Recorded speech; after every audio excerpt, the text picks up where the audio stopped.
Bow! What's up, everybody? Thank you guys for tuning into the Nick and Mal Show. I am Nick Johnson, one half of the Nick and Mal Show. Across from me, to the left of me, is my brother, Koala, aka Mally Stowe, in the motherfucking building. I'm on the flesh. We have a very special guest in the building right now. One of my brothers from Fort Hamilton High School. Shout out to Fort Hamilton, shout out to Bay Ridge. A very hardworking, motivational, someone who goes. Just talking to him on the phone, I'm like, bro, how the fuck do you do? How do you do all of this shit? How do you fit it all into one day? And hopefully by listening to this interview, you guys kind of get a little bit of that sauce and are able to implement it into your life. Ladies and gentlemen, we have Adrian in the building. What's up? Adrian Maldonado. Are you Hispanic, Adrian? Puerto Rican, Dominican. Latino mix all day, every day. Respect. Platano, mongoose. What's the good eats? You get the best of both worlds. Yeah, like you said. But I don't really What's know your much. favorite? I don't really know much about the Puerto Rican side, to be honest. I was raised with like a super, like not super Dominican culture, but mostly knowing more about Dominican culture than Puerto Rican culture. Do you say pedo-like a lot? Pedialyte? Pedo-like. Butt like. It's Presidente. That's the beer in DR. Not Bud Light. No, pedo. P-E-R-O, like. Oh, pedo? Like butt? Oh, Yeah. no. No, you don't say that line? What is pedo like? But like they saying that's what No, other pedo Hispanic. was like saying like butt, like Okay, B-U-T. Okay. Not culo, not B-U-T-T. Okay.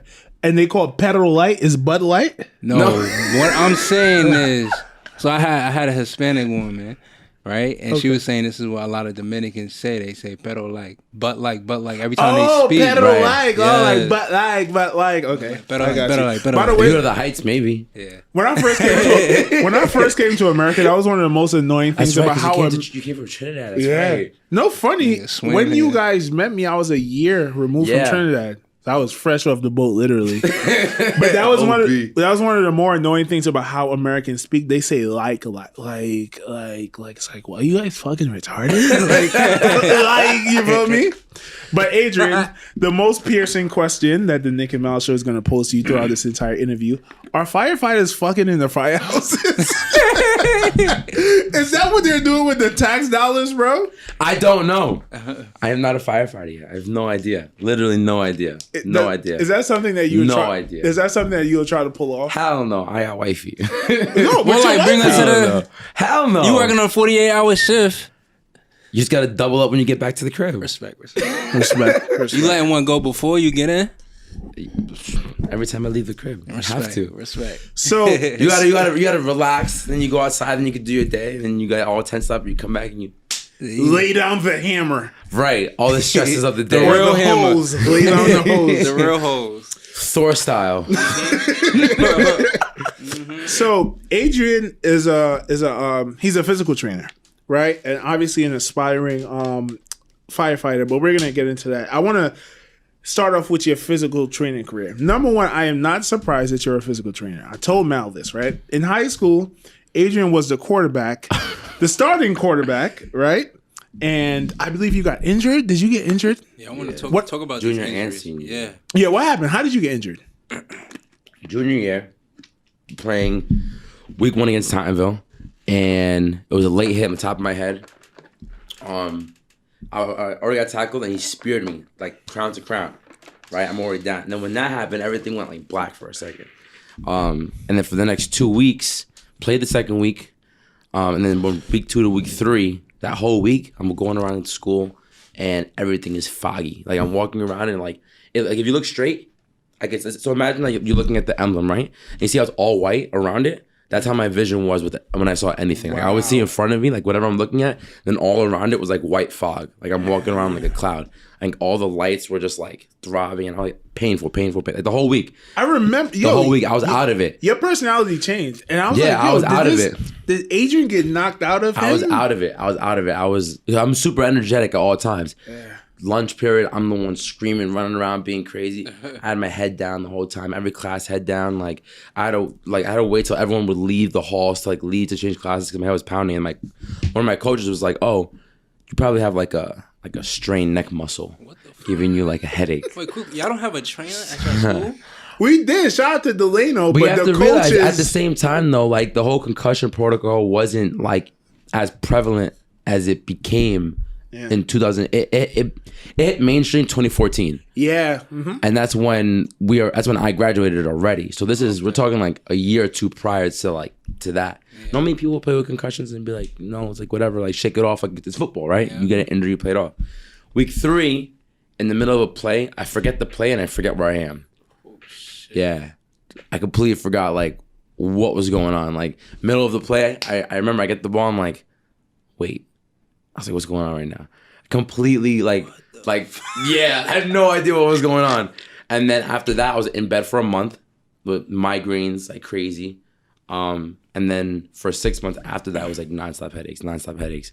Grades went from like a low 90 to dropped to like 69, 71. You had something serious. Yeah. And thank God I went to the neurologist and everything. I did a bunch of tests and there was like no like aneurysms and no actual physical damage like to the actual brain itself.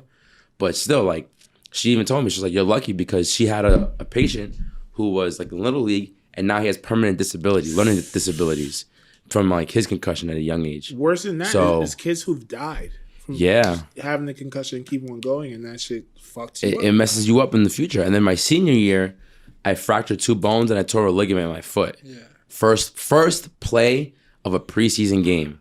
Against Polyprep, if I'm not mistaken. First play against a preseason. Yeah, and that was it. And then you had a young lion behind you, and he just came in. You know what I mean? That was great, though. Yeah, absolutely, that was fantastic. Absolutely. That was great. But at your position, you couldn't afford to get hurt because you had. But I was out for the whole season, which sucked. Yeah, exactly. So even like there was no coming back from it. There was no coming back because it was this is what the doctor said. The doctor said either we do right, so you have the two bones. And then like the ligament attached between the 2 bones. So you have like a big toe and your middle toe, the big toe and the one next to it. Yeah. If you go down to like the midfoot, that's like it's called the Limb-Franks ligament. That's like one of the hardest ligaments to tear in your body. One of the hardest ones. And my foot went in half. Like the middle of my foot bent in half. So he goes, what we could do is we could put a screw in between the 2 bones to bring it together. And he goes, word for word, it may heal. M-A-Y, right? It may heal. We don't know if it's actually gonna like attach itself. And then like the recovery process is 6 weeks plus PT. That's still the season, regardless, right? So I'm like, whatever. I'm like, I won't do the surgery. What's like without the surgery? Without the surgery, you're in a cast for like 8 to 10 weeks, and then you do PT. So I'm like, you know what? My season's over anyway, so I'm not gonna do surgery. Let me just stay in a boot, get in the cast, whatever. How did that? Go ahead. No, it sucked. No, funny. My calf muscle turned to straight jello. So I took the calf off. I was like, yo, it was like this, like dangling in the wind. You took your calf out. What? The calf muscle. I took the cast off because my foot was in the cast. I think you took my calf muscle atrophied. Yeah. And it was just like. Oh, so you was on a walkie? Like you on the scooter thing? You was on that? No, I was on crutches the whole time. You was on crutches? Oh yeah, so you're not using that leg yet. I was on crutches the whole time. The whole time I was in the cast, just like moving. They didn't even give me an option for a scooter. Yeah, you should have got the scooter. I should have gotten the scooter. You're a fucking football player. Yeah, I was tight though. Did you have dreams on playing college football? Oh yeah, and more, bro. Listen to this, and you saw me. You could vouch for me. I would get to school. I would work out at 4:30 in the morning before school. Where at? Work at the school? Nah, at a gym next to my crib. Okay. So I would get up at 4 in the morning, work out from 4:30 to 6.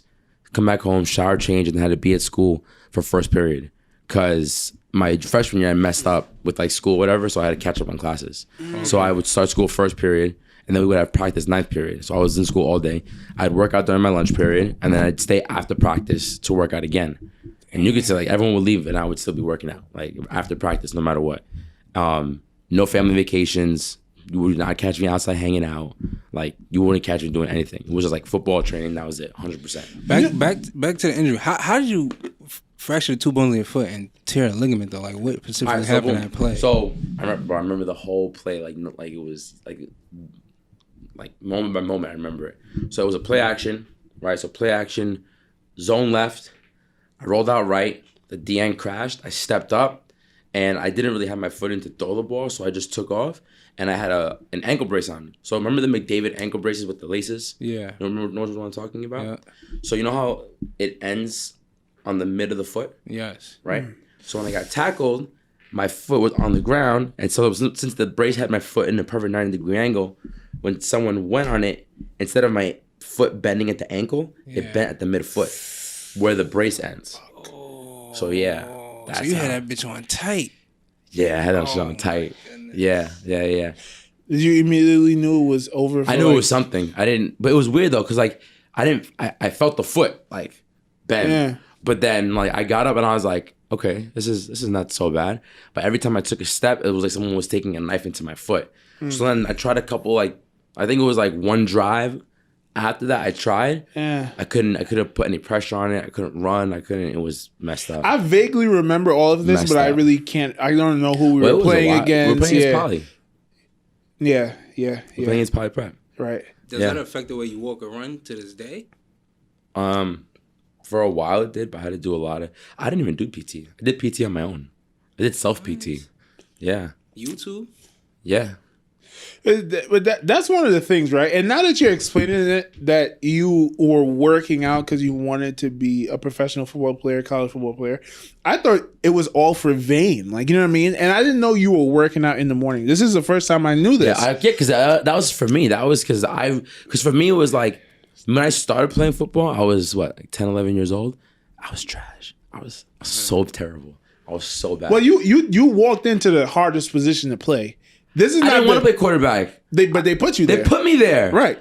But I don't know. What did you I was playing outside linebacker and receiver. We probably didn't have a quarterback, and they was like, "Who looks like a quarterback?" And yeah, they were like, "This handsome motherfucker, let's throw him at quarterback." they're like, you're gonna play quarterback. I'm like, why? And I told coach, I'm like, I can't throw the ball. He goes, you figure it out. You look like a quarterback, though. I mean, so kind of look like Jimmy G a little bit, no? What does he look like? He looks like one of them. But yeah. So what you like better, defense or offense? You like the outside linebacker? No, offense. Nah, come on. Once you get to that position and you start doing well, you don't want to do anything else. Yeah. You don't want to do anything else. It's it's like it's I don't know. I loved it because it was like you control every aspect of everyone's role, and it's great too because then like you could just like I love like picking apart a defense and like. Violating people when it comes down to that shit's mad fun. That shit's mad fun. And I feel like you're a natural born leader, so that just being in that position is natural for you. But I was saying like you would always be in the gym and you would this is Adrian. He would be in the mirror and he would be doing curls and abs. And I was looking at this kid like, yo, this motherfucker does not want to play football. This nigga's trying to look good. Did you feel people feeling that about you while you were working out? I felt something, but it didn't bother me. I didn't care because I was so focused. My vision was so focused that nothing got in the way. They're like, "Yo, Adrian, go home." I'm like, no, man, you guys go home. I got work to do. You know what I'm saying? Because I was so terrible that I knew that okay, if let's say like I got really good in where I'm at now, like my circle now, there's someone somewhere like way better than me. So what I would do is when I would go home is I would look up like kids my age highlights in like Texas and like California and Florida, and I would see like what they're doing over there. I'm like, wow, this kid is my age or younger, doing way better in the same country in a different state. Like, who cares if the kids around me are not like, or I'm better than the kids around me? That doesn't matter because at the end of the day, it's like that's not my competition. The competition is like the kid like in the other state or like in Jersey or whatever. And then I would go to like different camps and whatnot, and then I would see like top level competition like in all these other areas. So going into my senior year, I went to a bunch of camps with Lonnie. Went to a bunch of camps because my junior year was cut short, and then that's how I got looks from doing really really well at camps. And scouts and the coaches were like, "Yo, like you don't have any film from your junior year? Like where are you from?" And I was like, "No, because I got a concussion." They were like, "All right, we'll send us your schedule for your senior year, and like we'll see if we can send some people down to look at you." But well, I didn't. Is his name Lionel or Lonnie? Lionel. But everyone called him Lonnie. They call him Lonnie. Yeah. He was a fucking beast. He was elite. Oh my god. He was elite. What position did he play? Receiver. Okay. What is like? How tall is he? Like 6'3"? 6'4". 6'4". He was nice. Lanky. Nice. Young Calvin Johnson. He freaking caught a skinny post touchdown against us when we played him. Remember? Yeah, he was eating. He burnt. Yeah, he was. Go to Fort? Yeah, he went to Fort and he transferred to. He was also there that game that they came back and played us with Ed Lee. Do you remember that game? Boys and Girls? No. When they were both at Grand Street? Yeah. Yeah. When they were at Grand Street and they came and they played us at home. I forgot. I completely forgot about him. He scored like twice, if I'm not mistaken. It was nice. He scored twice. It was nice. Yeah. Even though you're on the other team, I was happy for him. No, yeah. But the thing about it, that's my you're a boy. good friend. Yeah. At the end of the day, I don't care. That's my brother. And the thing about it is, that's my boy. I don't care. now thinking about it, now he did talk shit. Not that game. He didn't talk Ed shit. Lee talked mad shit that Ed game. Lee, well, But that's his character though. That's him in the game. But he's a great competitor. absolutely. He's a great competitor. He was on the podcast and he said that the reason why he left Fort Hamilton is because we weren't on his level. Like, Ed, what the fuck are you talking about, man? But they still lost that game. They did. They very much did. They still lost that game.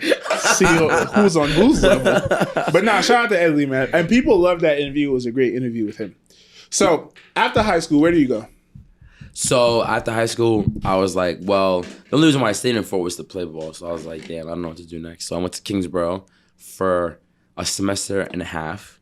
And then I was like, yo, I don't even know why I'm here right now. And I remember that in Kingsborough, there's one day I'm leaving the library after having like a 4-hour gap. So during like that 4 or 5 hour gap on a Tuesday, I would sleep. Like I would go upstairs to like the top floor of the library and like on the corner, like mad desk and carpet. So I would just like go to sleep underneath the desk on the carpet, and you would see mad kids just passed out all around the library. It was mad fun. So I just passed out. Woke up, went to my next class, and it was pouring rain. I'm like, I'm done with this. I just left. I'm like, I'm not doing this no more. So I stopped going to Kingsborough. What semester is this? Fall semester, spring semester? Spring semester. Wow. Yeah. So you almost done. No? Well, that freshman year, you almost done. Oh yeah, I didn't finish it. Yeah. I didn't finish it. And then I went to Nyack College, which is a private Christian college, and I studied for half a semester. Not even. It was pastoral studies and biblical theology. And the reason why I left there was because my first day, my math teacher and my English teacher were like, all right, we're going to do these giant ass projects. And I'm like, I did not come here to do a 20-page English paper. I came here to learn about the Bible and pastoral studies because that's what I was really interested in at the time.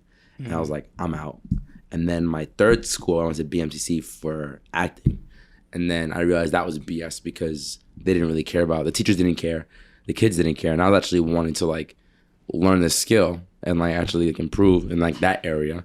So then I was like, no, I'm not doing this. And then I left, and then I just kind of like did my own thing. But in between those times that I went to school, I was always doing training though. So I was always doing training right after high school. So I just like went to those 3 different schools to kind of like figure out what else I wanted to do besides training. You got certified directly after high school? During my senior year. Oh, while you were still. Yeah. What these schools you looking at? Were they like the top dogs in their fields? Like you said, you went to a Christian school. Yeah, Nyack. Was there like that was the top in the state? That was the only one in New York. Only one in New York. And Well, not really, but the only one that like I knew that I wanted to go to because one of my mentors, my first mentor who was a pastor, he went there. Oh, okay. And so, no, he didn't go there. He went to a school in Florida. I'm sorry, but he told me about that school, and he said it was really good because he lived in my building, and he became my mentor, and he was a pastor at Brooklyn Tabernacle, which is a church over here on Smith and Livingston Street. I believe that's Smith. I don't know, somewhere around there. And that's when I started really getting closer to God and like really like wanting to like grow spiritually in that regard. And what made you want to start getting closer to God? Well, I became a Christian my senior year, and then like that whole testimony that I have is, I mean, we can go into it. I'll tell you it. So this was when I got hurt, right? After I got hurt and everything. So after I realized like football's over, right? So 10 years of my life dedicating to football, it's done, right? There's no way I'm gonna go back, because especially after the concussion, right? Because my mom was like, listen, you can either go back to play, but understand that 10 years down the line, it's a very big possibility that you're gonna have some brain issues, you know, and whatnot. So I'm like, all right, so I guess I have to figure out something else. So we go to Brooklyn Tabernacle is having a Christmas show. December 26, 2013, right? They're having a Christmas show. So we go to it, and I'm like feeling whatever. Like I didn't even want to go to begin with. And at the end of the show, the pastor comes up, and you know, he's talking about how, you know, aren't you tired of like trying to be in control of all your problems? Like, don't you want to just like let go of that? Don't you want to let go of all your burdens and like just trust that like, you know, your life is going to be taken care of, you know? And he said other things, but that's what really stuck with me. Now, mind you, Brooklyn Tabernacle is a giant church, right? There's like 5,000 people in the building, and there's like 2,000 people in overflow. So we're talking like 7,000 people, right, watching this at the time. So he goes, you know, if you never accepted like Jesus as your savior, like stand up, like and take that step, you know, like don't you want to be freed from all like your burdens and stuff like that? And I kid you not, I remember, it felt like someone picked me up. Like, it felt like someone took a string and like lifted me out of my seat. So I stood up, and he goes, if you stood up, come down to the front. So I go on to the front, and I'm crying, right? I'm crying because not only I was dealing with that, but I was dealing with a bunch of other stuff at the time. Do you want to talk about what you were dealing with? Because I'm thinking like the only thing that I remember honestly was just like losing that dream that I dedicated so much years to, you know, because I didn't develop close friendships because I chose to train instead of going out. I didn't spend time with my family going on vacations and building those relationships because I was dedicating that time to training, right? So my whole teenage years was all dedicated to just like training, getting better, and practice. So you felt lonely? I just felt destroyed because I was like, this is what I dedicated my life. Well, at the time, like this is what I dedicated my life to, and now it's pretty much done, right? And that's all I remember though. That was like one of the main things. But I was dealing with other stuff too, stuff with like family and stuff like that. Like, listen, we all have our own like issues and stuff like that we're dealing with. But I always felt kind of just like, I wouldn't say depressed, but again, like lonely, alone, empty. I felt really empty inside. I felt really empty for the longest. I felt really, really empty. And I guess I used football to kind of like fulfill me. And like that became like who I was. Cause like who you are is not what you do, right? Who you are is who I am, right? Yeah. You don't, something in outsource does not dictate who you are. Right, because then what happens is when you lose that outsourced thing, you lose a sense of identity, a sense of self, and that's not the case, right? Let's say God forbid, right? Let's say the Nick and Mal show became who you are, and let's say God forbid you lost it, right? You would feel like, oh shoot, like what's my purpose? Be destroyed, right? What's my purpose, right? But that's not how it should be. Yeah. So at the time, that's how it felt for me, like I lost my purpose or whatever. So I go to the front and I'm crying, and he sees me and he goes, you know, how old are you? So I'm crying so much I couldn't even talk. So I just mouthed, like I'm like 17. He goes, I want every single person in this church right now to pray for this 17-year-old boy. And in an instant, anything I was feeling was gone. What the fuck? In an instant, everything I was feeling was gone. And from that point forward, I'm like, I want to have a relationship with God.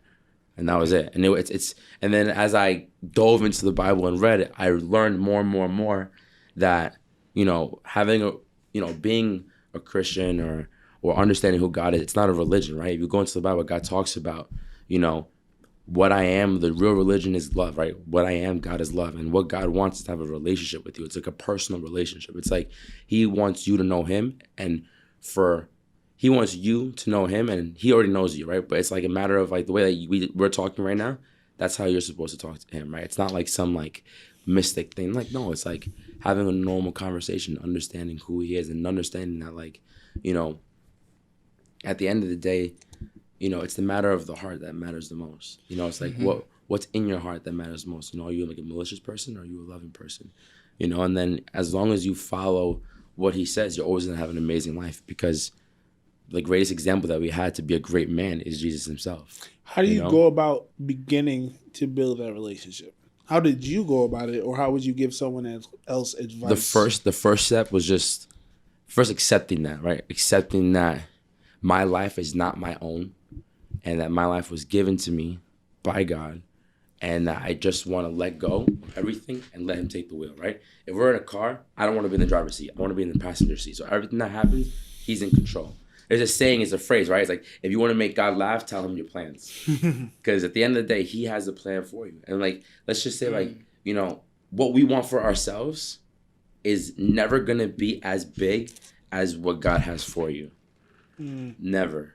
You know, because like every single time that I try to take things into my own hands, my life gets smaller. Every time I let go and I listen, like, God, like, you take over, and I just like take it one day at a time, trusting that whatever he's gonna bring is a blessing. It's always so much. Can you give an example? Absolutely. COVID, for example. All of COVID, I was like, yo, I have no money, I have no clients. You know, I'm like trying to like do marketing. I'm trying to like learn all this stuff. I'm like, you know what? Let me just take a step back. And let me just focus on building my relationship with God, and then like having everything else fall into place. I took a step back. I started journaling. I started reading the Bible more. I started writing. And in my journal, I would kind of like write to God, right? And I would just like have conversations. And then all of a sudden I get a call. Hey, this is Adrian? Yeah. Well, do you know this person, that person? Yeah. Well, he referred me to you because I'm looking for a trainer. I'm like, oh, shoot. Okay. And then it happened again. Then it happened again. Then it happened again. And then I'm like, so you step back from the physical marketing and God started marketing for you. Right. Crazy. And then all of a sudden, like, people started hitting me at the train. I started getting, like, these ideas out of nowhere to, like, call this person, call that person. And then things just started to click. And then for me, it's like, I always have to remind myself, and I tell people, they're like, yo, Adrian, how'd you do this? How'd you do that? I'm like, it's not me. It's 100% not me. It's 100% not me. It's all God. It's God's blessings. And I'm just sitting back and enjoying it. And I'm just like, well, how'd you do it? And then I tell them, listen, it's all God. You want to have anything in your life go well, put God first. That's it. Do you think you have to be a good person, a genuine person, to have God take control of the wheel? Will you? Because Can you elaborate on that more? So as in, like, let's say someone that's always doing wrong, but they also believe in God and they believe in God taking the wheel, taking control of their life, that God has a plan for them. So what do you mean? But doing they're wrong? not doing right in life. Like what? They're treating people bad. But they still believe in God. They go to church every Sunday, and God's gonna forgive them for their sins and everything. But they're not morally living like a ritual person. To elaborate more on what I think Mal is trying to say is that if someone does not have a relationship with God, no, they have a relationship with God. But if you're doing those things, you probably don't have a relationship. You know with who God. God is. Yeah, but you don't have a relationship with God. Okay, and that's why I said, how do you build a relationship? Because building a relationship means sacrificing all those things that you mentioned. Because this is right. So listen to this, right?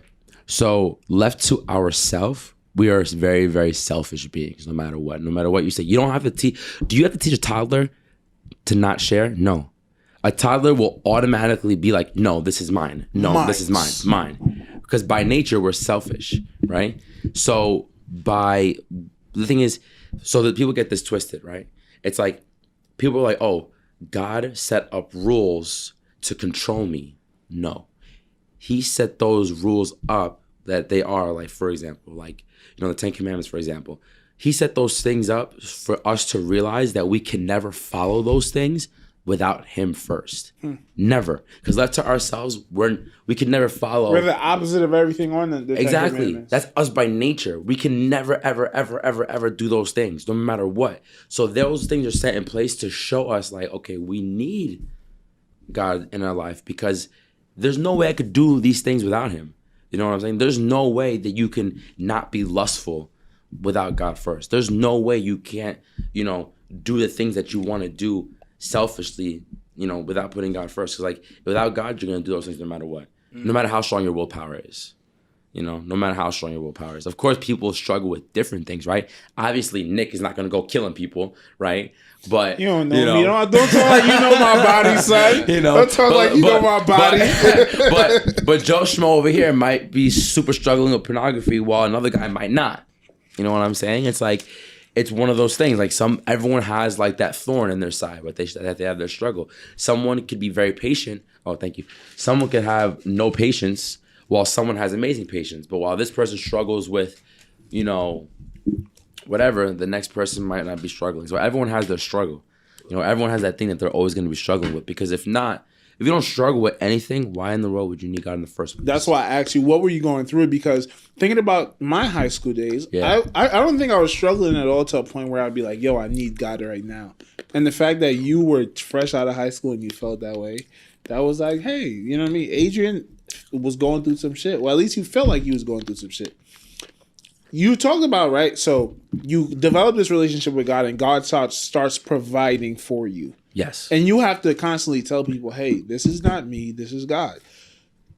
Do you feel like some people they develop that relationship with God and then they get lost in understanding that God did it?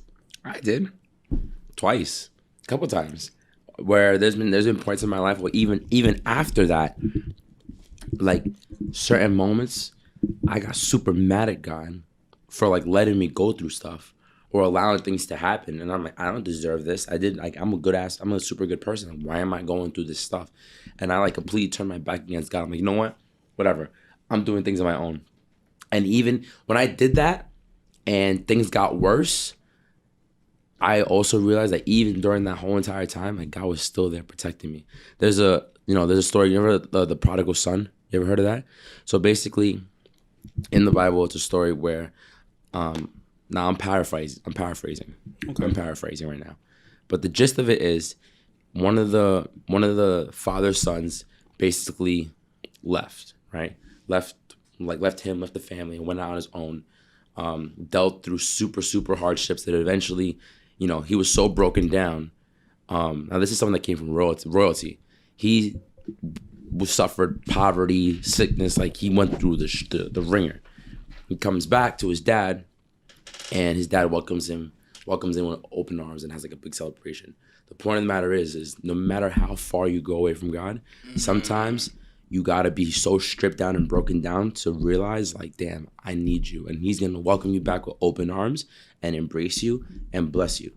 But sometimes we get caught up in our own selfishness and say, I want to do things my way because I know better. And I went through that, right? I know better. Like, you're not even there for me. Like, I'm praying to you, I'm talking to you, and I feel like you're not there for me. Like, you're allowing things to happen. I didn't even do anything wrong to deserve this. But sometimes you need a process of humbling, and you might not even need it. And it's in those times where there's always going to be that process. And for me, I needed a process of humbling because I had this thing where, like, I'm the man. Not an arrogance. I guess an arrogance. It's an arrogance. A bit of arrogance. It's an arrogance, And that's an big ego. That's a big thing I'm on right now. Like, I everyone who listens to the podcast probably gonna hear me talk about it all the time, but like narcissism. We are all narcissistic to a kind of... But I never knew that. I never knew I had extreme narcissistic personalities. There you go. I never know I had extreme narcissistic personalities until I read it. I'm like, fuck, you need to change that. And even to that question, like, do you think sometimes you think you're a better person than you are? Every day. I'm way better than I used to be. But that doesn't mean that I'm never going to be there yet. Well, I'm sorry. Maybe I worded it wrong. Do you think you are a better... Like you said, God, why do I deserve this? I'm such a good person. Do you ever think that you can think you are a better person than you are? Yes. Absolutely. You know what I'm saying? Absolutely. You could think you're better than you actually are in reality. Yeah. Yeah, 100%. But here's how you're supposed to look at it. Or how I look at it. Do I deserve any blessings? No. Do I deserve anything good in my life? No. Do I deserve anything positive in my life? No. Nobody does. Because at the end of the day, we're all sinners. We're all selfish. We all do things that are selfish desires. But by knowing that and knowing that, wow, like, that type of merciful love that God gives you is like, even though you don't deserve any of this, I'm still loving you and I'm still going to bless you.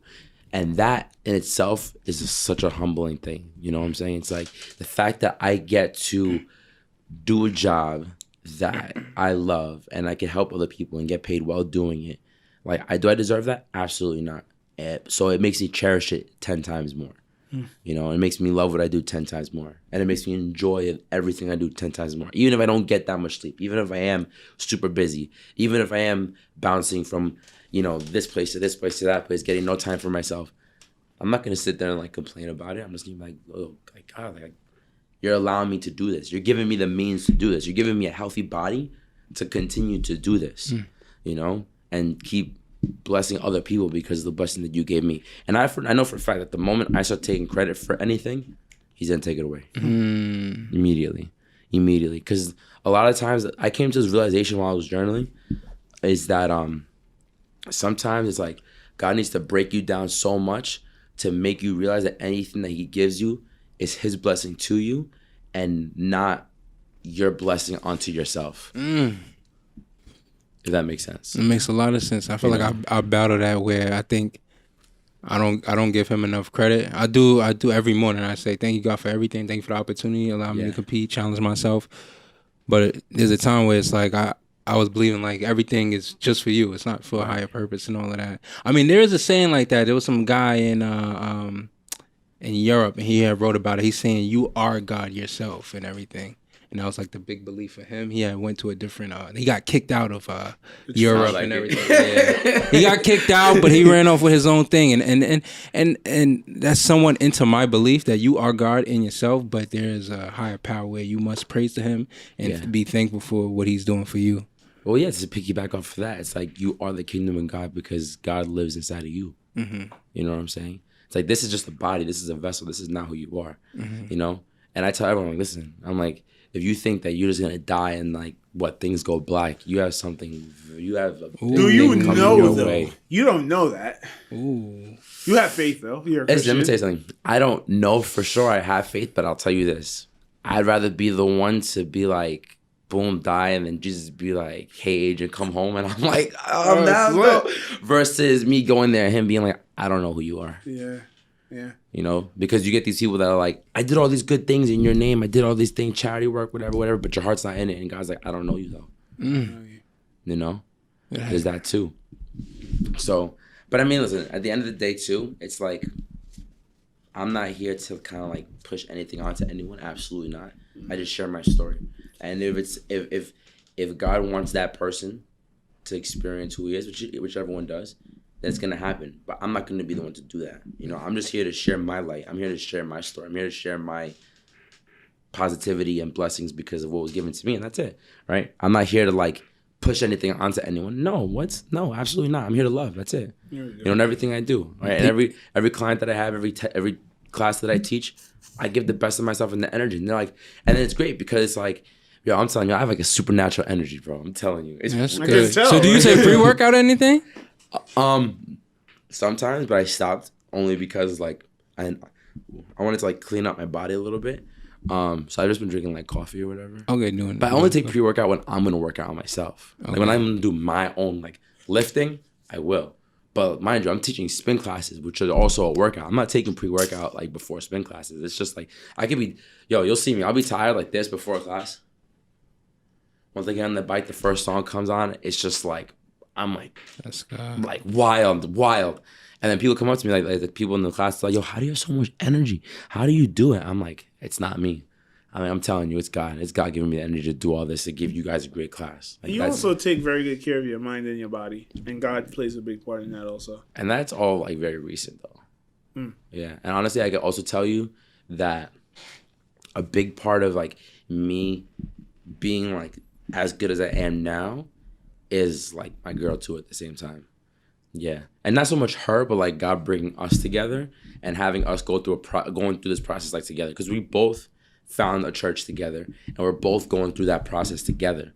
You know, like I wasn't ready to be in a relationship. She wasn't ready to be in a relationship. We were like best friends for a whole year. Yeah, what's the story about how you and your girl got together? So she took my spin. All right, so I'll go through it quick. So she took my spin class. 2 Septembers ago. So 2 years ago. It's a client. No. Well, no. You're so annoying.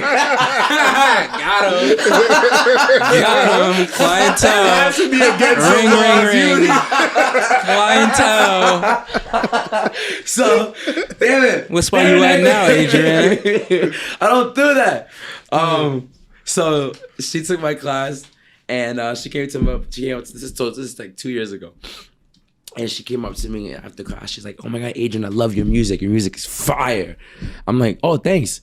And we just like hit it off. After that, an hour and a half conversation. Boom, we just hit it off.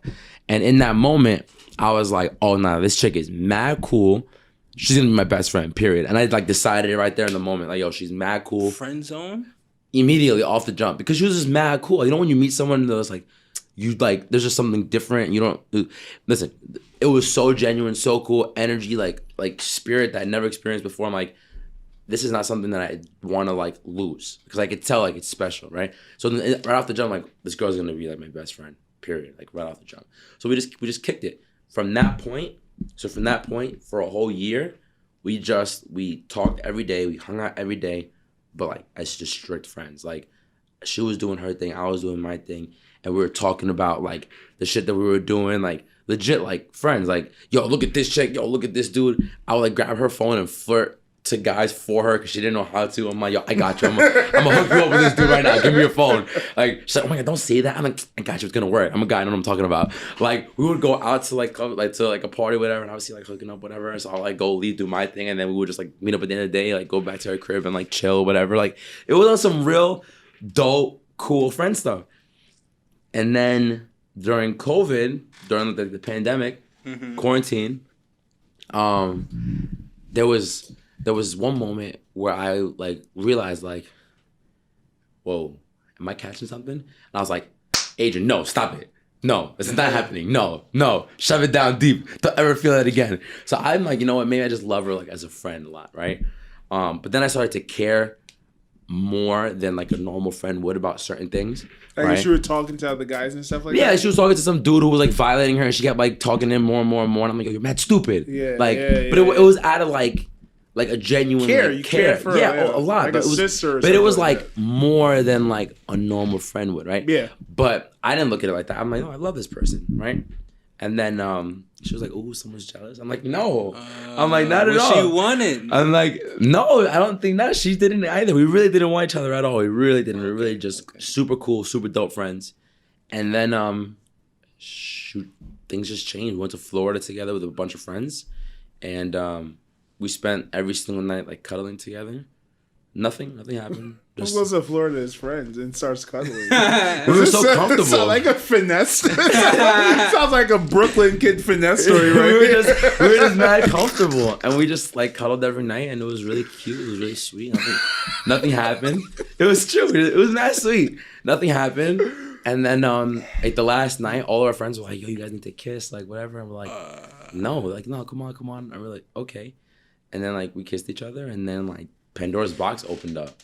And it was like, whoa, there's definitely a lot more. And then we come back, a couple days later, we started dating. And then ever since then, it's been like a fast track, like just like in regards to like improvement in our personal lives, like our priorities, our values, our standards, our morals, like everything just started to like fall into place, like everything. And it's funny because I always knew myself, like once I find like that ride or die chick, everything else is gonna be okay. Like that's how I felt. And even before I even met her, like I was like praying to God too. I'm like, yo, God, can you like bring me a good woman? Like, cause I dealt with like chicken heads, some trees, just bad situations. And like I just wanted that one person to just ride or die with. That was it. And so God provided that, and like she's my blessing, 100%. Respect, you know, man. that's a whole blessing from God, you know. And like I'm so grateful and blessed for that too, because like I'm in a way better position now than I was last year, and everything started changing once that happened. You know what I'm saying? And like we both go to church together. She wants to go. I don't force her to go, which is also great. You know, like when was she into church before she met you? She had been to church, but not like the way she is now. You know, and I told her, I found her spot. And she was, I'm like, listen, do you want to come with me? And she was like, yeah. I'm like, okay. I'm like, listen, you don't want to go if you don't want to go. She's like, no, I want to go. I'm like, okay. And then like she got plugged in, and like we had like lunch with like one of the pastors and like his wife, and his wife used to take my spin class also, so I already knew who she was. The head pastor at the church that I go to is Sonship. He's a trainer at Harbor also, so I already knew who he was for years. So like, see how like God works. Like a neighborhood gym or something, or Harbor Fitness. But you see how God works, bro. Like he just puts things. He'll be like, all right, I'm gonna put you here. I'm gonna put you here. I'm gonna put you there. I'm gonna put you there, and like, let's just see what happens. Make magic. And make magic. You know. Also having that foresight when you have a relationship with God, because as you said, God works for all of us, even if we have that relationship or not. But a lot of times, like Mally said, we don't realize it, and we don't realize it. And then we fail to take advantage of the things that he's putting in place. And you see people be like, and then think about it, bro, God knows everything, right? So you'll see people be like, this is where people get it wrong. They'll be like, I'm gonna purposely do something wrong, and I know that it's wrong, but don't worry, God forgives me, so it's gonna be fine. No, it doesn't work like that. You know what I'm saying? People do that with they die. Yeah, it doesn't work like that. You know, it's like you don't feel bad at all. You don't have that conviction. Like if you mess up, it's like, damn, I messed up. Like, damn, I'm trying not to be like that, you know? And then it's like, God, I'm sorry. That's genuine, right? Like, if you mess up, like, if you break something at home, you didn't mean to break something that was your parents, but, like, you feel bad about it, so you go to your mom and you're like, I'm sorry. You're not going to be like, I'm going to break this because I know my mom's going to love me anyway, so let me just break it. You know what I'm saying? Like, no, like that's not, you don't do that. You're abusing love at that point. Exactly. You know, you don't do that. You're not going to be like, I'm going to take my dad's whatever because I know he's going to love me regardless, so whatever, I'm going to take it. No. If you take it and you didn't mean to, I mean, if you break it, right? Because if you take things, intentional. But if you break something to your parents or whatever, like you feel bad, you go like, I'm sorry, like I love you, right? But you're not gonna do it on purpose to abuse the love, right? You're not gonna abuse the love. But it's easier to like not abuse what you see versus to abuse what you don't see, if that makes sense. Yeah, absolutely. You know? Do you think, since like you and your ladies get involved with church, because me growing up personally, and I know a lot of people growing up too, like people stop going to church as you become the teenager age and you know become more of an adult. Yeah. You're like, yo, what's the point of this? Everyone I'm speaking to now, I would say myself in general, people are getting involved with church. What I'm trying to say is like us getting involved in church in our 20s, you want your kids to grow up in church, right? I would hope so. Okay, so that's a good answer. You say you hope so. So you will give them full control of if they want to go, if they don't. I mean, you're growing up with me, boy. Until you leave my house, you're gonna do your own thing. But until then, like, you're gonna be under my wing. I'm gonna guide you the way I'm supposed to guide you. But once you leave the crib and you want to be your own person, like you make your own decisions, I'm gonna be praying for you. And if you choose to go the wrong way, I'm still gonna be there to love you. But at the same time, it's like same thing with me. Like, I got to a certain age where it's like your parents can only do so much at that point. Yeah. Okay. You know? And to your question, man, I think it's a numbers thing. I think what happens is we get brought up in church, a lot of us, some of us don't, and then we just go away because we don't even have a concept we don't understand what's going on. We don't understand. We don't have stresses because we don't have responsibilities.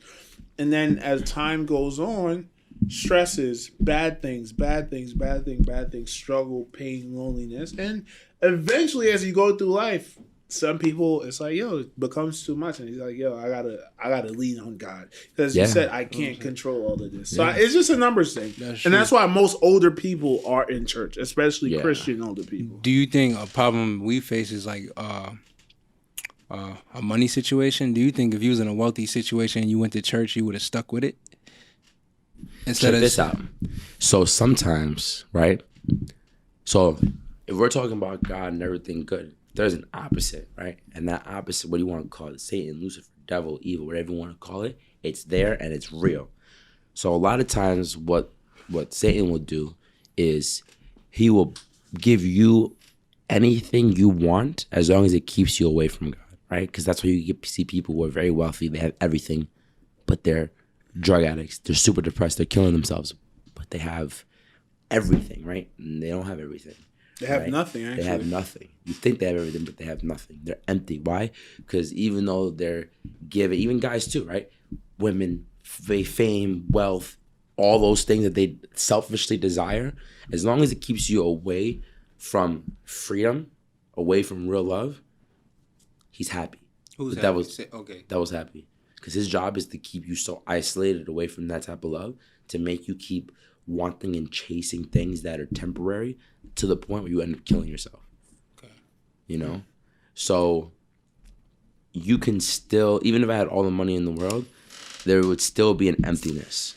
Well, I'm saying if your family was wealthy and they were going to church righteously for the right reasons and everything, do you think you would have, well, did you grow up in church or anything growing up? I grew up a Catholic. You grew up a Catholic, so your parents were going to church every Sunday? I mean, but even growing up a Catholic, I didn't have any understanding of like a relationship with God whatsoever. Did you fall out of church? Yeah. Like you stopped going? Absolutely, yeah. Do you think it was because of the people you seen around you? Were they struggling? Did that play a role? I didn't like the fact that the Catholic Church was extremely. It's very religious, meaning like they are very lawful, and it's like you mess up, you're going to hell. Very judgmental, and the real love that's supposed to be there wasn't there where I was at. You know what I'm saying? I'm not saying like there's Catholics that know who God is and know God's love. But then there's some people that are just very judgmental and everywhere. Let me phrase that. Everywhere. There's always going to be those people that are very judgmental everywhere. No matter where you go. There's always going to be people that are very just like, you're living wrong, you're going to hell, period. Right? And those are just ignorant people. They don't really know much. They don't really know better. But for me, personally, I didn't feel welcome. I didn't feel that love. I didn't feel, like that type of unconditional love that is supposed to be felt. That's what I remember, And Melly, I think what you're trying to say is, tell me if I'm wrong. You're asking is because I know your view is similar to a lot of different people's view on the church, where it's like you get away from church because you think they're money hoarding. They're just begging people for money. And then you look at the people in church and they're not doing well for themselves. A lot of broke people, especially people in the hood. And I've heard you say it before. It's like, yo, why are these pastors taking money from people when they could use this money to invest in themselves and their community, right? And you've seen that a lot of people that go to church are broke. And you're saying maybe you would have been influenced to stay in church if you've seen church people as wealthy and well-to-do people. Mm-hmm. Is that essentially what you're trying to say? At a younger age, yeah. But now I understand as we get older, okay, people are going here because they're not perfect. So It's like it feels you feel like you could.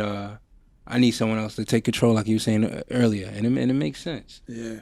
But what I'm saying is that I think people get in that phase around this age, and then they go with it for the rest of their life. But as you're gonna have a child one day, and they're gonna do the same thing because you're gonna bring them to church. Hopefully not though, because there's some people that there's some kids that they don't have that falling out, and it all comes down to the parents. That's true. Yes. Because there's a big difference with something being forced onto you. You're coming to church today. Go put your clothes on. Yeah, versus you're not going to soccer practice, right? Versus teaching them, listen, and sharing their life, because like a lot of parents, I don't want to say a lot of parents, because like I know, I'm just saying, some parents I know don't open up to their kid and share their life story with them. Okay. Obviously, at a certain age that you should and should not share things, right?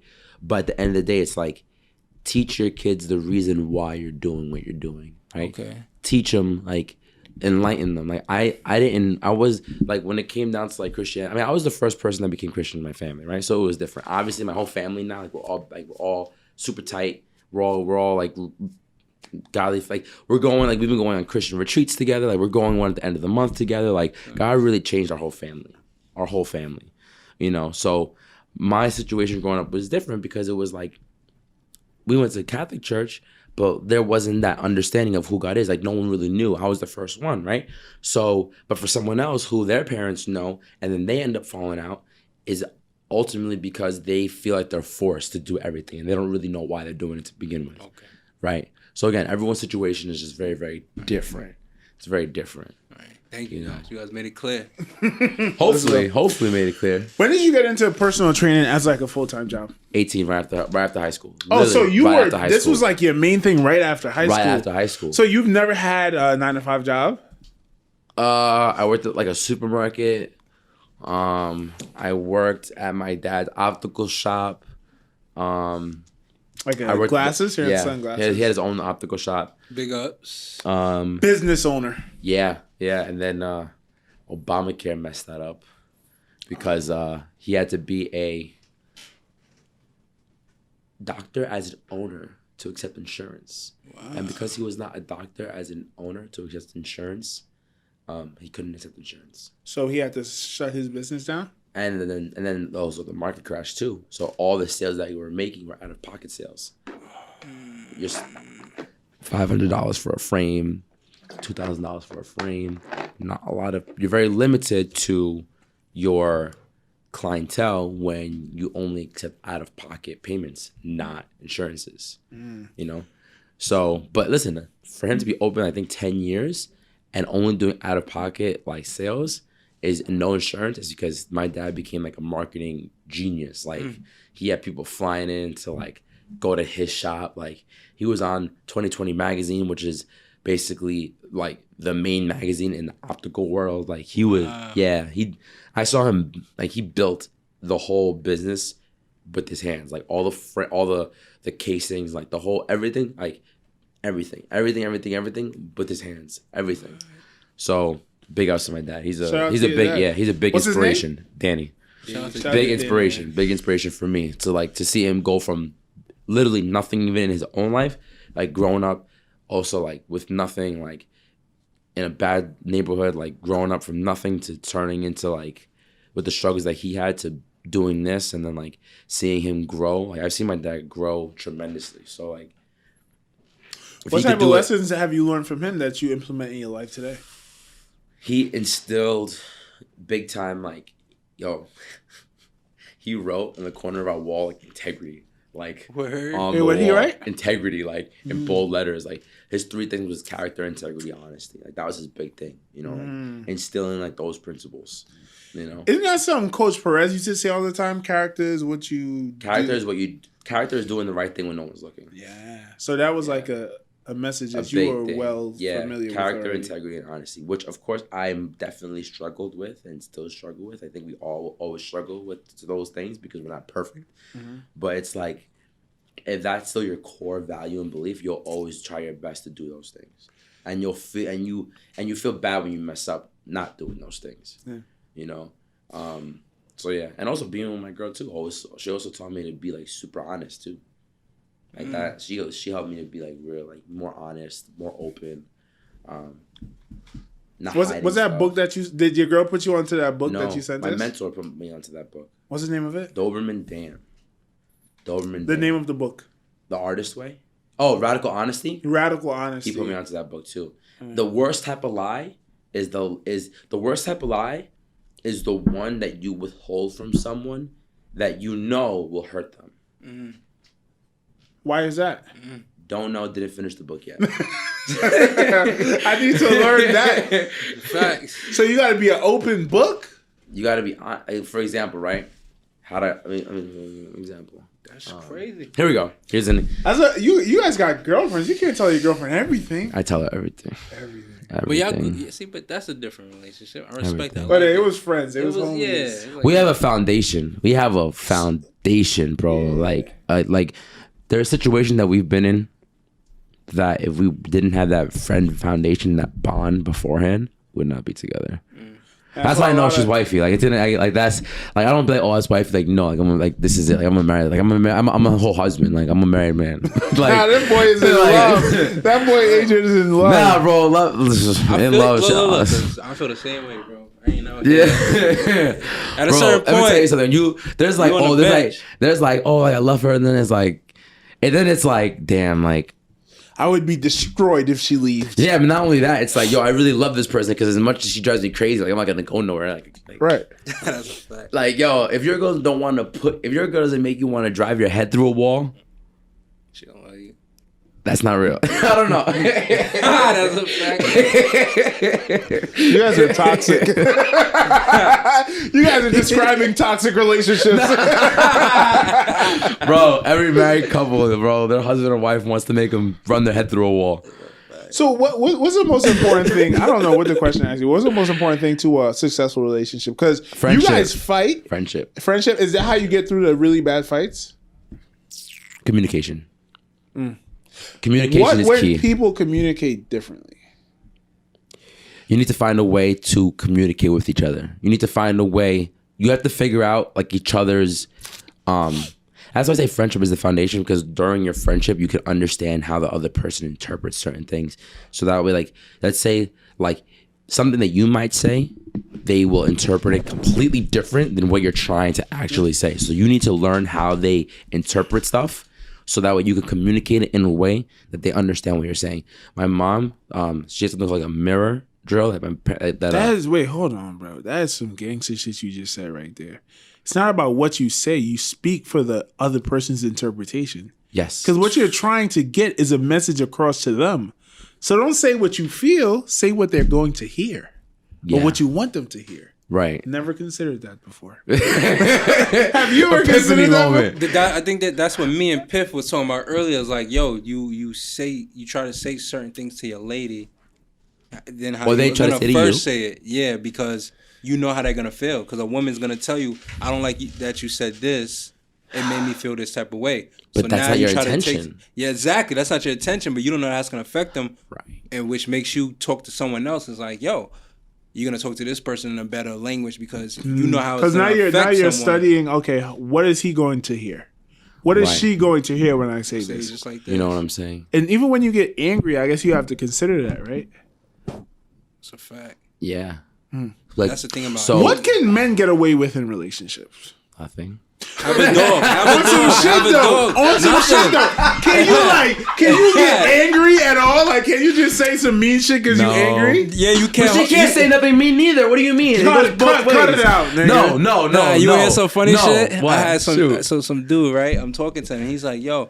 He was like, I made my wife some dinner, baked chicken and some mashed potatoes. She come in the house. I smell perfume. He like, yo, shorty, like if you gonna act like that, like don't even come in. After we eat, I just made you a nice meal. Don't even come in the room and everything. If you gonna act like that, this is after they eat. She goes, but I smell perfume. Like, what were you doing? He goes, look. I ain't do nothing. I made you a nice dinner. All I want to do is rest. She say it again, and the motherfucker got up and goes, and if you do, what the fuck you gonna do about it? Yo! But patience, that's what I'm saying, patience, though. Exactly. My friend. Have patience. You got to. But that's the scary part, bro. You have to have patience. Your girl don't lash out at you? She's a Christian woman, so maybe she does. Right? But I'm saying girls, that's understandable when a girl does it. But a guy, I guess you just got to be buttoned up. I lash out sometimes. Okay. And she understands you. I mean, like, we both have lashed out in our own respective ways. Okay. That we do. But then at the end of it, we're both kind of like, yo, we can't be doing that. Like, yo, you can't be acting like that. You can't be acting like that. And then we improve. Because we're not perfect, right? Guala is big on that. You can make mistakes. Just don't be making the same mistakes over and over again. Yeah. You always say that, right? Or is that somebody else? That's probably someone else. It don't even feel right to be like, yeah, I said that, dude. I'll be lying and looking at you like, yo, Nick, that's right. I did say that, bro. You do tell me that, bro. Like, I don't know. But that's a fact, though. If I do, I'm glad I do. Make mistakes, but just make sure it's a different mistake. very blessed to have the relationship that I have, bro. Because it's funny, because like her friends will like talk to her, and like my friends will, listen, do not use us as an example, because we're not like the regular relationship. Like we're not. Like we're really, really not. We're different. We're so different. We're so different. We're so different. When do you plan on marrying this girl? When I get my money right. Respect, bro. That's the crazy thing about marriage. It's like when I get my money right, I gotta move out first. I gotta get my own crib first. But wait, so you want to join the fire department? Do they pay well? Is that like a well-paying job? Yeah. What can you expect to make as a new firefighter? Not much, to be honest. It's after like 5 years where you really start to like get top pay. But the cool thing is that it provides stability. It provides great benefits for your family. So I'm thinking ahead. I'm thinking for my kids. I'm thinking about health insurance for my kids, health insurance for my wife. I'm saying full coverage for them. I'm thinking about everything that I'm doing for the future. Like I'm not thinking about anything that I'm doing for the present. Mm-hmm. Which is amazing, because this is one of the questions I wanted to ask you earlier, because first you were training, then you were acting, and then what's the other thing? You're trying to be a pastor. It seemed like everything you was trying to doing too many things at once. Yeah, too many things at once. You had all these ideas, and you wanted now. What do I need? And now you're like, okay, everything is not going to come now. I got to kind of just stay on the path, and later it's going to pay off. Yeah, it's going to come in its respective time. I feel like that's the hardest part about being a young man. It's so hard. Picking one path and saying, "This is what I want to do." No, what's great? Not to cut you off, but I was listening to something talking about the Jewish people and how they do. Someone wrote in a comment in a book. She said that Jewish people at a young age, they figure out what that kid likes and they just keep him there. Do y'all think that like we should do that as human beings in general? I see the negative in it, that you might never. A lot of people happen upon what they're great at. But it also takes a lot of the guesswork out of life. I think you should put your kid into everything when they're young, see what they're really naturally good at, and if like encourage them to keep doing it. But anything forced, I just feel is not good. I think if you force it, I think you're correct. You get what I'm saying? You get what I'm saying. Right. I think we all agree. You let them find what they're good at. Put them in everything. And then you say, okay, this is where you need to go. That. Right, yeah. Exactly. Yeah. Because isn't that where sports is going? When we were growing up, you could play high school football, high school basketball, track. I should have played soccer. Yeah. I should have played soccer. You were good at soccer. What? You were nice. What? Yo, when I was in like middle school, I didn't need to practice. I didn't need to do anything. My endurance was insane. I could run forever, and I was nice. You look like a soccer player. It came easy. Is soccer a feminine sport? No. No, exactly. Who said it is though? I remember we had this discussion. And Tyrese. But I don't know what it is. I don't know. It's like I don't know why soccer players have like that. Not soccer players, but I don't know why the sport has like this like feminine aura around it. It's. I don't know. Why does it have that? Why does it have that? I think they feel themselves so much. Why does it have that? I think they feel themselves so much. Because when you go to football, like, that's a man's game. But yo, soccer's like, yo, when you watch that, it's not easy. Fuck. It's mad hard. It's a lot of coordination. I think you have to have crazy skill to do all that stuff with your feet. Are you kidding me? I think soccer is the greatest sport ever. Do you think? I think it's the hardest sport ever. It's one of the most athletically challenging sports. You can't fitness wise. I always say this, and I think this is the mark of it being the greatest sport, is that UFC, you can start doing it at 20 and be a champion. Football, basketball. Dennis Rodman didn't play basketball until college. You will never see a professional soccer player that started playing soccer late in their lives, because it's skills and little intricacies that you need to develop when that kid is 4 years old to even have a shot at being on that level. Do you guys think it leans to the feminine side? Because I'm thinking about it. It's the only sport where like a top dude is attractive, and he's in commercials of attractiveness, luxury. But mind you, that sport, their body types isn't portrayed as being physical. In masculine, general. right? You know, you take a football player, he looks masculine. Oh, okay. You take a basketball player, he looks. I see what you're saying. Not I see what you're saying. But he's being very competitive. He's not using luxury. So you're saying because of like media outlook, it just gives them that image of like. You want to be around women. It's like, which one is first, the chicken or the egg? Because it's like they act feminine and they're marketed as that. And I'm not saying feminine in a bad way. Feminine compared to other professional sports. I told Malcolm about this. I was reading the article, and it was talking about how gay men are becoming more accepted in our societies today. Okay. And what it said is that what gay men long wanted for was professional athletes to come out and say, "Hey, I'm gay." And then has that happened? Yeah, you have, and that's what I'm getting to. When a professional athlete comes out and says, "I'm gay," it destroys the number one belief about gay men, is that they're feminine, right? So when you have Jason Collins, a 15-year NBA vet, come out and say, "I'm gay," that's gay men saying, "Hey, you see, not because you're gay means you're feminine." The interesting part, they mentioned that before Jason Collins came out, there were like 8 soccer players that came out and said, "Oh, really? I'm gay," and no one cared because it's viewed as a feminine sport. That even though I see what you're saying. These professional soccer players came out and said, "I'm gay," and no one was like, "Oh, it proves we're not feminine." They're like, "Oh yeah, niggas is gay. Play soccer." silk body type. Kick that damn ball. You kicking it for a reason.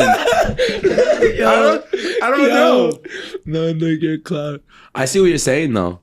Yeah. Has any football players ever come out? Michael Sam came out during college, before the draft. College draft, yeah. That was the biggest thing. His boyfriend at the draft party kissed him on the lip when he got drafted. Yeah. Even though, listen, this guy was a sack leader in the SEC. With all the best offensive linemen. Defensive of the year. Defensive player of the year. I think he split it with someone. It was a split award with the Alabama linebacker. Okay. And got drafted in like the 6th or 7th round. SEC Defensive Player of the Year. Went into the preseason for the Rams. Yes. Yep. The Rams had like 2 sacks in the preseason, got cut, and never played in the NFL. What? Yeah. Do you think that has to do with the fact that he came out as gay? Yeah. Absolutely. Yeah. He was a fucking... to be in a locker room with him. I'm not going to do it now because we're on the podcast, but I bet if you go back to the last 20 SEC Defensive Player of the Year, they at least played multiple years in the NFL. Oh, yeah. This guy never made a roster. Which is, I get it. It's homophobic. You're in a locker room, you know what I'm saying? Men feel uncomfortable. Yeah. Keep it to yourself. That's the way. No homo. Keep it to yourself. That's what you should have did. But I feel wrong saying that because I want you to live your truth. Exactly. But sometimes you got to know people, place, and time. Like maybe it wasn't the time for that. Like wait until after you retire. Yeah. And be like, guys, by the way, your dick is fat. I've been staring at the shower though. I was waiting for you at the dock. The shower. You know what's crazy? I think you like in certain sports you only could come out like if you're like, let's say LeBron James. Like you could have just came out and be like, yo, and it is what it is. Nah, bro. Imagine if LeBron James was like, yo. I mean, LeBron James wins his first ring and he comes out, yeah. So you can't call him the king no more. Hey, that's a fact. He'll probably be pissed off. Nah, I'd say that, man. Like, yo, I'm the queen. I'm the queen. He'll rep that though. He'll rep it hard. Easily. But no, that's crazy. That same thing like Dwayne Wade got to do, just accept it with his child. Oh yeah. What if you had a child that was gay? As someone who's Christian, what do you think? Really? Next topic. Get a tough questions. It would be. I mean, I would say for me. I mean, listen. I would still. I don't know. Let's cross that bridge when we get there. But but let's be honest though. But I feel like you should be able to say, I don't think I'll be happy with that choice. Because it's natural. And that's the thing with like the cancel culture and shit. People can't say how they feel, bro. Homophobia is a masculine thing. You know why it's a masculine thing? Because when we were coming up as creatures in the jungle and shit, when we were cavemen, a feminine man, and that's the thing. Gayness is a referendum of femininity in a man. You think there was gay cavemen? There was. But this is where homophobia came from. As a gay caveman, you were a liability. A feminine man wouldn't be a liability. How you have you hunting tigers and shit, and this nigga's over there picking flowers. I'm saying though, but listen though. But I'm saying you got a big ass liger on your shoulder. Homeboy over there picking flowers and shit. So like, I'm coming soon. I'm not even trying to make fun. I'm being serious. I read this. I might be wrong, but scientifically, that's where homophobia came from. Because you read this? Yes. Oh wow. It's a sign of weakness. Not that he's a weak man. But in that environment, instinctual. Yes, it's a weakness because what is a man's job? A man is to be provide, protect, strong, argumentative, competitive, and that's the opposite of femininity for the most part. So a feminine man was seen as a man that was not as valuable, and as a man, you didn't want to be invaluable. So even gay men are the reason for more. I'm not going to say that, but there's an argument that they also play a big role in homophobia. Because as a gay man, if you're gay, you understand how other men are going to view you, and you kind of bring out the homophobia to protect who you are. Like, hey, I'm a man, fuck that. You know what I mean? What do they call it? Put on a mask or a beard, which is like code word for, hey, I'm a gay man, but I'm going to do everything I can to look like I'm a straight masculine man. You know what women do? I just be saying a bunch of shit. I don't know if any of that makes sense. Nah, that makes sense. That makes sense. Yeah, but you know what women do? What? They just gain weight. I ain't never seen a healthy dyke. I ain't never seen a healthy dyke. Yo, come on. Shout out to all the dykes out there. Oh my God. Nah, we wild. Yo, we wild. This is Christian, man. This is not... we sorry, this is what the Adrian. Nick and Mal show is about, though. Nah, it's all good. It's good. Oh my God, I love it. I love it. But we love everybody. That's a fact. Bro, I love gay people. We love everybody. What I mean? I love everybody. Absolutely. But no, but it is true. You know what I'm saying? And then it is also sad that, like, for example, bro, you make that accolade of, top defense, whatever, and you can't play out your life. You can't play out your goal, being true to who you are. Sad. Because of who you are. That's terrible. Sad. That's terrible. Sad. But his boyfriend was cute too. I'm serious. Yo, Mel. I gotta be careful. Unless you only like white guys, because his boyfriend was white. It is not gay to give props to another man looking good. Females do it all the time. That's what I forgot to tell you when I first saw you. I was like, yo, Adrian, you're a good looking man. That's a good looking dude. Come on, man. That's a good looking dude. Michael Sam is dating over. I mean, he's probably killing his shit, son.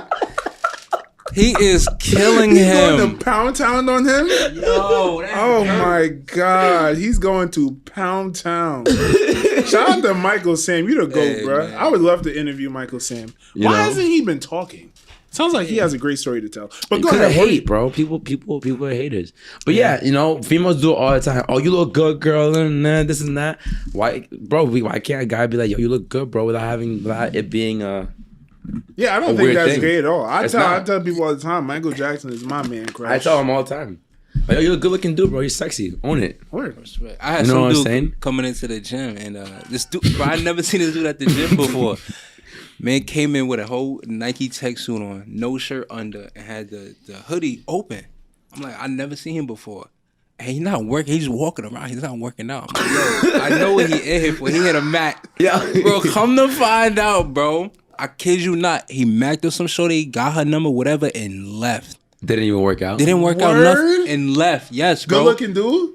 All right, you know what I'm saying? I think a young 20-year-old is like, hey, yeah, that's she's vulnerable. Gangster though. That's just that's weirdo. Didn't touch one weight. Don't come into the gym with your thing on. That's what I'm saying. That's why I was like, you're not here to work out, bro. It's no one comes weird like if that. If he actually bags something though. But still, bro, if I'm working out and I see you coming to the gym with the open sweater with your whole pecs and stomach out. Oh, that's weird. That's what he did, bro. No shirt on. I'm like, yo, you're not here to work out, bro. Right? And mind you, he was fit though. Yo, you could look good, but like, don't do that. Like, yeah, that's you know what I'm saying. No, it's funny. It's not funny too because it was like guys going into the gym thinking they're like trying to impress females. Like, no, you're not. You're literally impressing other dudes. When you're going to the gym, you know that, right? As someone that looks good.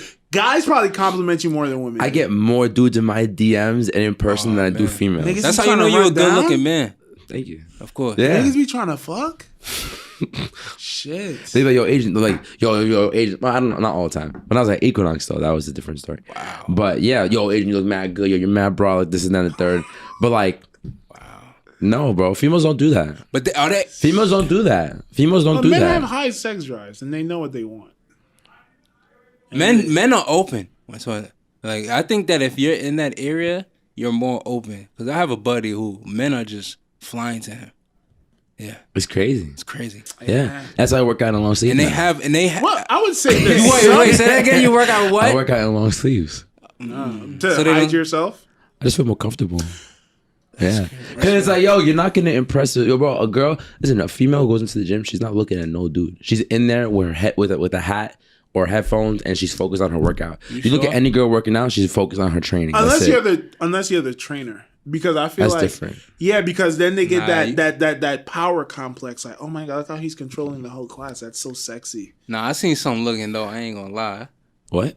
I seen some women. Looking. Oh, I mean, yeah, obviously. Yeah. But for the most part, that's true. You get 10 dudes for every female in like in a gym. Yeah, if you're doing a ratio, yeah, men. You know what I'm women, saying? Yeah. Those girls are in their. They're in their zone. You know what I'm saying? They're not talking to nobody. What was your stint at Equinox like? My what? Yeah, you had your stint at Equinox. Yeah. First of all, what are the tiers? I was watching the video. What's the tier system at Equinox? You have like tier 1, 2, 3 plus X. What is that about? Your level, and basically you get promoted based off of something called EFTI, Equinox Fitness Training Institute. It's a 12-week educational course that you get paid to go to. So they pay you to basically go to school, and every 12 weeks, you have like a midterm and you have a final. You're in school literally 3 days a week, 2-3 hours a day, where they're teaching you training techniques, nutrition, certain types of training, certain type of injuries, like how to treat certain injuries, how to train with certain things, different type of training concepts. Like they teach you. That's what I love about Equinox. They teach you so much. Yeah, one of the things I hear a lot of the trainers saying they're continuous education for the trainers. So much. And then that's how you go up in your tier. You go through your 12 weeks. You take a midterm, you take a final. If you pass, you get promoted. I left Equinox at tier 3, and the reason why I left was because I was 2 reasons. I engulfed myself in work, and I used work as like a filler, I guess, in a way, to kind of like that, I used work as a distraction to distract myself from like issues that were going on in life in general. That could only last for so long. And my work makes it worse over time. And my work-life balance was crazy. I was waking up at like 4 in the morning and getting home at like 10, 11 o'clock at night. Oh, man. Yeah. 5 days a week. Sometimes How do you 6 wake days. up when you have that short of a time to sleep? Does your phone alarm wake you up? Yeah. Really? I don't know how I did it. I have no my idea phone how I alarm did it. don't wake me up, bro. I can't do that now. Now I can't. I was living off of 3 to 4 hours of sleep every night. I was drinking, like, I would get up in the morning, have a coffee, get to work, get to the gym, get like a giant Monster, drink that, have like another pre-workout. Well, I was having caffeine, standing up, training my client, and be falling asleep, like standing up. My client would be like, "Yo, Adrian, you okay?" Like, what happened? She's like, you almost like fell off the thing. Are you all right? I'm like, I'm so tired. I'm sorry. And every morning client I have, like, yo, Adrian, you good? And I'm like, I would like spurts. I'd be like, all right, let's go. 2 minutes later, I'd be like, and then the next minute, all right, let's go. Like, it was just like weird. Wow. And I'm like, yo, I'm gonna die doing this job. I'm gonna die. Like, I've been doing this for a year. I'm on the verge of death. Like, this is terrible. Easy. Yeah, it was not good. But made a lot of money, blew a lot of money, because I don't know what the hell to do with it. So I was just like going out, spending money. Like every time we got paid, it was like, yo, let's go out, let's go crazy. I was just spending money like, bro. At the bar and stuff? Bars, restaurants, just like, yeah, we were in the city. Steakhouse. Adrian is a very fun drunk to be around. Remember he looked like it. No, the word, bro. Like, he looked like it. Oh, when we went to paintballing. Oh my this God. This dude comes to paintballing drunk as fuck. Yo, we gotta set that up. Yeah, yo, we gotta do that again. Yo, that was a lot of fun. And then, mind you, this dude is with like 8 girls. He brings like 8 girls paintballing with him and they're all his friends. They're all drunk as fuck. And I forgot why we went back to your car. I think I went to your car just to drink with you, I think. Yeah, we did. And I got tipsy and that was great. But you're very funny when you're drunk, though. I felt nothing. I was running around like Rambo, bro. Paintball, I was running around shooting people. I felt nothing. The next day, I look at myself in the mirror. I'm like, yo, what? Bro, just everywhere. I'm like, yo, I thought I didn't get shot not once. I thought I was killing it, yo. What's your favorite drink? What you like to sip? Casamigos, tequila. Shout out to tequila. I think we had that on Just interview. Shout out to Just. But I can't drink like that no more though. Like, not like crazy. Stop? My body just said stop. You think you're too fit? Yeah, I don't know. I think my insides hurt. Did you drink as a kid?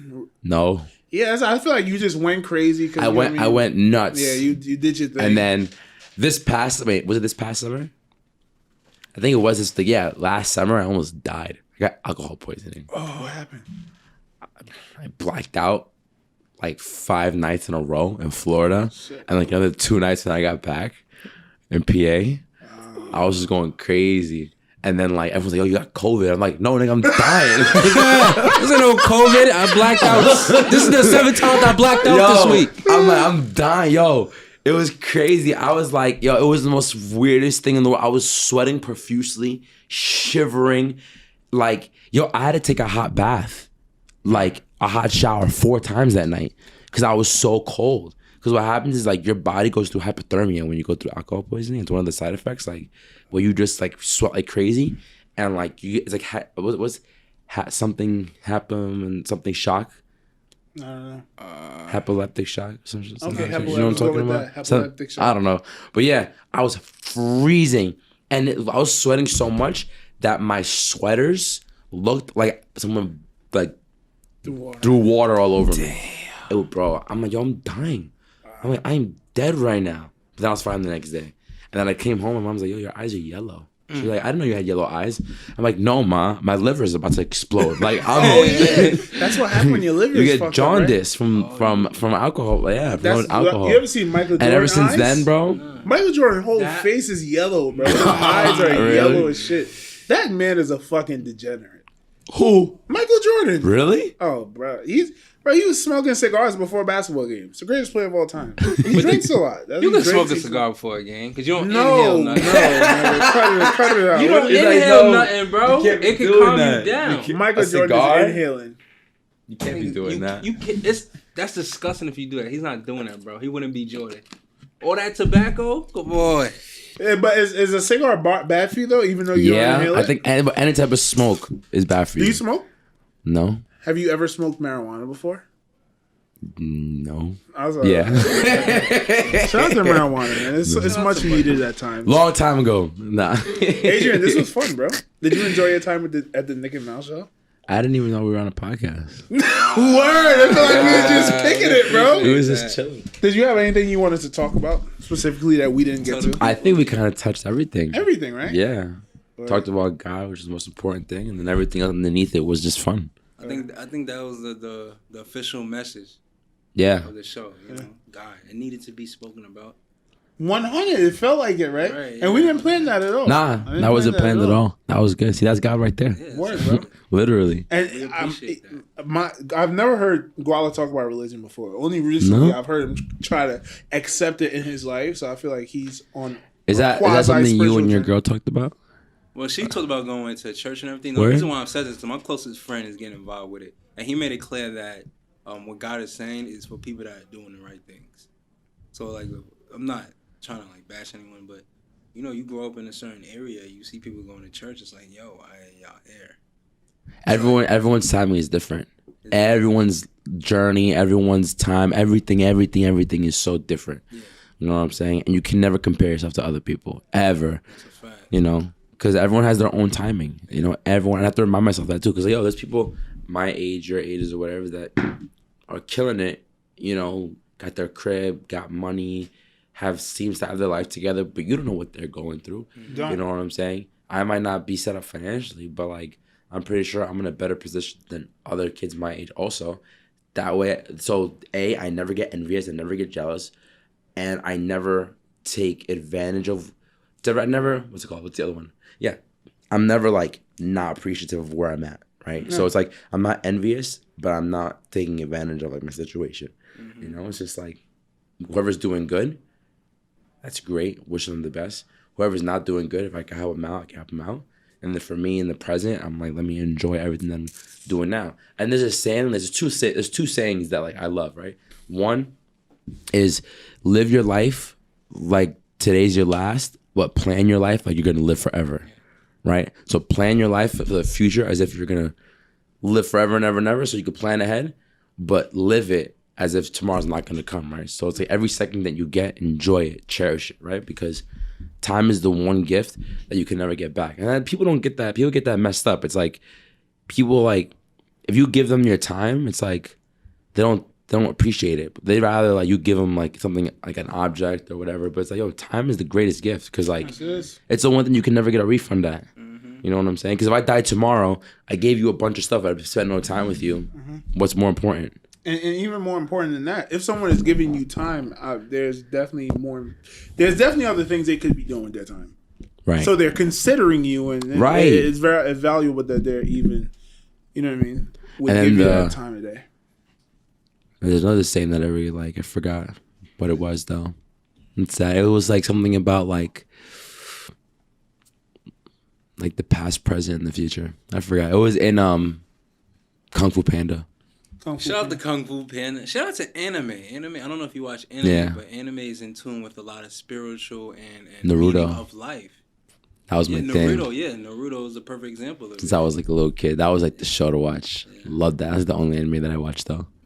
And a couple other things, Dragon Ball Z, Attack on Titan. More of a Disney Channel kind of guy. Yeah. Keep it real. That's Lion King. That's So Raven. The Lion King.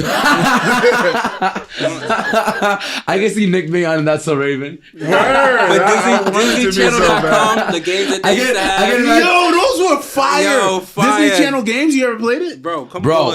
You ever played the Zack and Cody one? Yes, that was the best one. Still now got what about that the Kim shit, Possible nigga. games? Yes. With what's the Nicky Morat's name?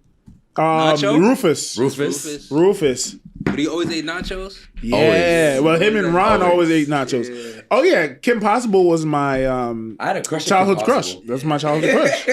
Her and the Raven from That's So Raven. They don't got none of the shit that we had as kids. No shows. Games. Oh, what the fuck? It's touching? Nah. Let's see, games. I used to play. There was a Zack and Cody game where you would run through like the hotel and grab like coins and shit. That was hard. Y'all play Pop Tropica? Yes, Pop Tropica. Yo, what a throwback! Yes. Did you ever play that game? Nah. That game. What is it? What is Pop Tropica? It's like you basically like travel to like these like different times in history, Yeah. And it's like it was Brain Pop. Is that the website that it was on? I think so. Yeah, Brain Pop. Bro, it was a bunch of games that kids don't know about that. Yeah. No more. And you would level up your guys. So like, and you only played at school. Sometimes you played at home. I played at home. You did? Hell yeah, that shit was mad fun. Yeah, mad fun. I got hooked on that. And you go back to school and you get on it.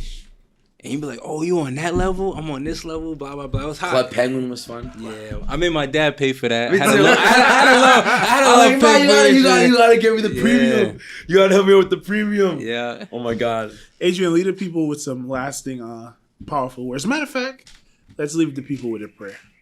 What? Yeah, let's leave them in a prayer. Lead us in prayer, Adrian. Lord, I want to thank you for this time, God. I want to thank you, God, for the conversations that we had. It wasn't planned, but it needed to be said, and you led this conversation in a way that I hope would bless someone that watches this. God, I ask that you continue to lead Nick and Mal with their podcast. I ask that you bless their podcast. I ask, God, that whatever plan or vision that you have with their podcast be met, and that they continue to bless people with great entertainment and great stories, and that you just elevate them to a whole new level. I ask, God, that you just open up their hearts so that they can have that personal relationship with you the way I have with myself, and that you always remind all three of us that you're always there for us and that you're always guiding us, and that we don't take anything for granted for what you give us, Lord. So I ask that you continue to bless us, and that remind us that your blessing to us is to also bless others. And I say this in your Jesus' name. Amen. Amen. Amen. Ladies and gentlemen, Adrian Maldonado on the Nick and Mal Show. Split it. Down. Ever told on a nigga? No. Ever squeezed the trigger? Yep. Ever set a nigga up? No. Ever helped a brother out when he